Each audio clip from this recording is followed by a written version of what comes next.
Mister Kuldeep Kumar भी हैं, उनका व्यू भी ले लेते हैं। कुलदीप जी, अगर टैक्सेस के पर्सपेक्टिव से देखें तो यहाँ भी एक्सपेक्टेशंस काफी हाई हैं, आम जनता की भी, कॉर्पोरेट्स की भी।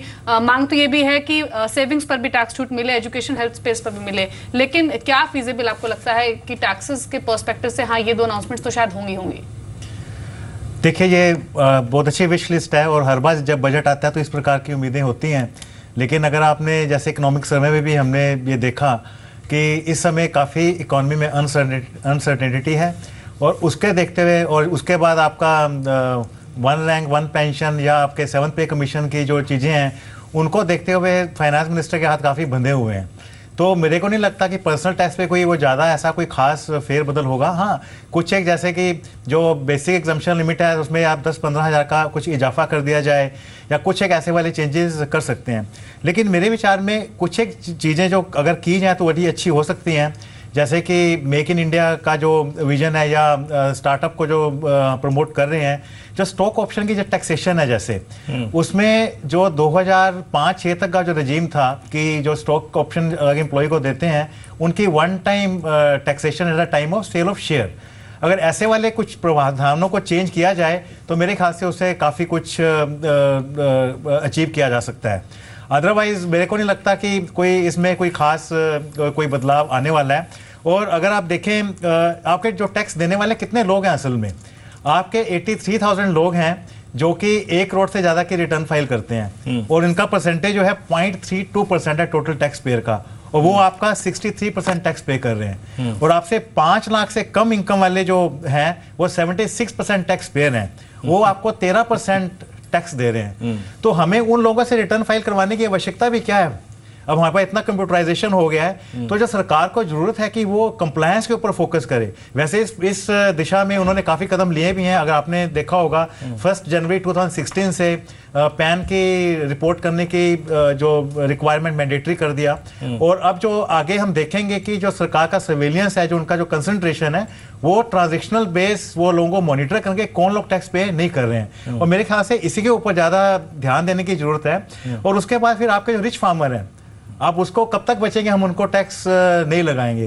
तो मेरे ख्याल से इन कंप्लायंस और ज़्यादा से ज़्यादा लोगों को टैक्स दायरे में लेके आना, और जो लोग टैक्स नहीं पे करें उनको पे कराना, उससे उनका कुछ उनके जो टैक्स कलेक्शन की जो कुछ दिक्कतें वो दूर हो सकती हैं। इस बीच बाजार को भी देखते हैं। अगर आप देखें निफ्टी क्या कर रहा है, एग्जैक्टली 10 अंक नीचे बिल्कुल स्थिर। अगर आप देखें बाजार उसी ट्रैजेक्टरी में है। आनंद जी, इनफैक्ट मैं थोड़ा सा आज सुबह बहुत सारे प्रश्न हमारे पास कैपिटल गुड्स को लेकर आए थे, कंज्यूमर ये capital goods, mid cap, large cap, सब में अगर आप देखें व्यूअर्स बहुत सारे प्रश्न पूछते हैं। एलएनटी का ये प्राइस, बीएचएल का ये प्राइस, एबीबी का ये प्राइस, सीमेंस का ये प्राइस बहुत से लोगों को अट्रैक्टिव भी लगता है। एग्जैक्टली सर, जिन लेवल्स पे ये स्टॉक्स खड़े हैं या फिर जो सरकार के पास विकल्प है इस उद्योग को थोड़ा सा संभालने के, संवारने के, उसके बीच में आप कैपिटल गुड्स को कैसे देखते हैं सर? एग्जैक्टली आप क्या इंटरेस्टेड हैं इन प्राइसेस पे? देखिए, इसमें 2-3 अलग अलग तरह की कंपनियां हैं। एबीबी सीमेंस जो है उसमें रेलवे का भी ऑर्डर आता है, और रेलवे के ऊपर काफ़ी जोर है सरकार का, इसलिए उनको ऑर्डर बुक शायद बढ़िया रहेंगे। लेकिन उसमें सबसे बड़ी प्रॉब्लम क्या है कि वो ऑर्डर्स जो हैं वो भारतीय कंपनी को नहीं मिलती हैं, वो पेरेंट कंपनी को मिलती हैं, और उसमें भारतीय कंपनी को कुछ बचा कुचा माल ही, ऑर्डर ही उनको मिलता है, तो इससे उतना ज़्यादा फायदा नहीं होता है। बीएचईएल का जहाँ तक सवाल है, मुझे नहीं लगता है कि बीएचईएल में अभी भी हाथ लगाने लायक है, क्योंकि बीएचईएल का मेजर बिजनेस जो है थर्मल पावर प्लांट का है। इस वक्त अभी भी ऑलमोस्ट 3 गीगावाट के थर्मल कैपेसिटी जो है अनयूज्ड है, तो मुझे अभी फिलहाल कोई ऑर्डर आना बड़ा मुश्किल लगता है एसईबीज को छोड़ के, और वहाँ पर रिसीवेबल पोजीशन काफ़ी ख़राब रहेगी। लार्सन थोड़ा सा मिली जुली कंपनी है, उसमें कंस्ट्रक्शन भी है और कई अदर बाकी तरह के भी हैं। लेकिन अभी भी लार्सन जो है जिस तरह के फाइनेंशियल स्ट्रेस के थ्रू जा रहा है, और जितनी डेट उनके ऊपर भी है, और साथ में उनके ऐसे प्रोजेक्ट्स हैं जैसे हैदराबाद मेट्रो जहाँ पे पैसे बनने वाले नहीं हैं बहुत सालों तक, तो इसलिए अभी भी वो पूरी तरह से उभर नहीं सका। और मुझे नहीं लगता कि वो अगले 6 महीने में भी आपको कोई बहुत ज़्यादा तब्दीली नजर आएगी उन क्षेत्रों में। तो कैपिटल गुड्स में सिर्फ पावर क्षेत्र, और पावर क्षेत्र के अंदर भी वही ट्रांसमिशन और डिस्ट्रीब्यूशन कंपनीज के ऊपर ही थोड़ा जोर दिया जा सकता है। बाकी मुझे नहीं लगता कि अभी कोई जल्दीबाजी करनी चाहिए। जी, अविनाश गोरखसागर भी हमारे साथ मौजूद है। अविनाश, आज के मार्केट में 2 ही पॉकेट्स हैं जो काफी स्ट्रॉन्ग है, एक तो फार्मा शेयर्स हैं और दूसरा financial space. Housing finance companies को देखें या फिर आप पीएसयू बैंक को देखें, 4, 5, 6, 7% तक के गेंस दिखा रहे हैं। ये स्ट्रेंथ आप पोस्ट बजट भी सस्टेन होती देख रहे हैं? हाँ, मुझे लग रहा है कि दीपाली हाउसिंग फाइनेंस के लिए डेफिनेटली जिस प्रकार का विजन गवर्नमेंट का है हाउसिंग फॉर ऑल, यहाँ पे डेफिनेटली हो सकता है कि आने वाले बजट में गवर्नमेंट थोड़े और कंसेशंस रिटेल बायर्स को दे और इसका फ़ायदा हाउसिंग फाइनेंस कंपनीज को मिले। रही बात फार्मा सेक्टर के लिए, तो अभी काफ़ी बड़ा स्कोप है कि फार्मा सेक्टर के लिए, हेल्थ केयर के लिए आउटले बढ़ाने के लिए, और उम्मीद ये है कि इस बजट में शायद कोई R&D को लेके या इन्वेस्टमेंट को लेके और कोई इन्वेस्टमेंट लिमिट बढ़ाने के लिए गवर्नमेंट एनकरेज करेगी।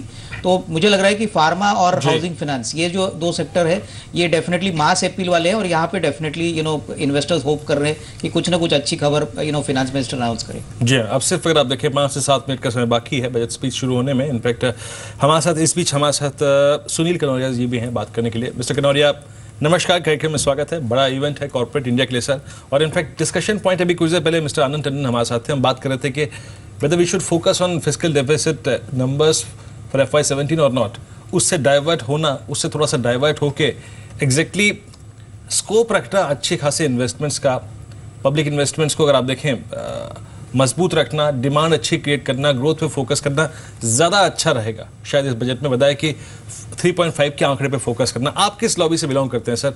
आपकी एग्जैक्टली क्या फीलिंग है? क्या वित्त मंत्री से इससे थोड़ा डाइवर्ट होना चाहेंगे? क्या वो इतनी मनोवरिंग करेंगे इस आंकड़े में?